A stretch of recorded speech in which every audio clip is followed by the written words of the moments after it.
31 December রাজধানীর কেন্দ্রীয় শহীদ মিনারে জুলাই বিপ্লবের ঘোষণাপত্র দেবে বৈষম্য বিরোধী ছাত্র আন্দোলন। রবিবার সংবাদ সম্মেলনে সংগঠনের নেতা হাসনাত আবদুল্লাহ ও সার্জিস আলম বলেছেন, এর মাধ্যমে ৭২-এর সংবিধানের কবর হবে। পাশাপাশি আওয়ামী লীগকে অপ্রাসঙ্গিক ঘোষণা করা হবে। জুলাই মাসে সরকারি চাকরিতে কোটা সংস্কারের আন্দোলন শুরু করেন সারা দেশের শিক্ষার্থীরা। এক পর্যায়ে এটি গণ অভ্যুত্থানে পরিণত হয়। এরই পরিপ্রেক্ষিতে ৫ আগস্ট পতন ঘটে সরকারের। ভারতে পালিয়ে যান সে সময়ের প্রধানমন্ত্রী শেখ হাসিনা। ৮ আগস্ট অধ্যাপক ডক্টর মোহাম্মদ ইউনূসের নেতৃত্বে গঠিত হয় অন্তর্বর্তী সরকার। এরই মধ্যে পার হয়েছে ৪.৫ মাসের বেশি। এবার জুলাই বিপ্লবের ঘোষণাপত্র বা প্রোক্লেমেশন অব জুলাই রেভলিউশন দিতে যাচ্ছে বৈষম্য বিরোধী ছাত্র আন্দোলন।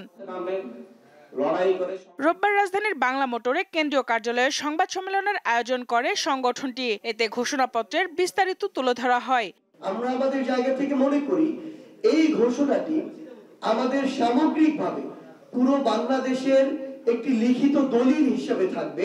আমরা মানুষের ভাষাটাকে আমরা রূপান্তর করার চেষ্টা করেছি। এই পুরো সময়টা মানুষ যেটা চেয়েছে সেটাকে আমরা ভাষা দেওয়ার চেষ্টা করেছি।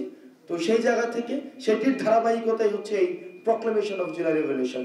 তারা বলেন, ঘোষণাপত্রে গণমানুষের প্রত্যাশা প্রতিফলিত হবে। আমাদের এই বিপ্লব যেমন ফ্যাসিস্ট বিরোধী সকলকে ধারণ করতে পেরেছিল, আমাদের এই ঘোষণাপত্র সকলের আশা আকাঙ্ক্ষাকে ধারণ করতে পারবে।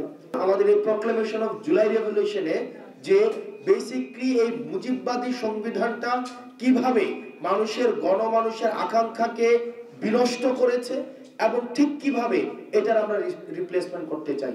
31 ডিসেম্বর কেন্দ্রীয় শহীদ মিনারে সবাইকে উপস্থিত থাকার আহ্বান জানান বৈষম্য বিরোধী ছাত্র আন্দোলনের নেতারা।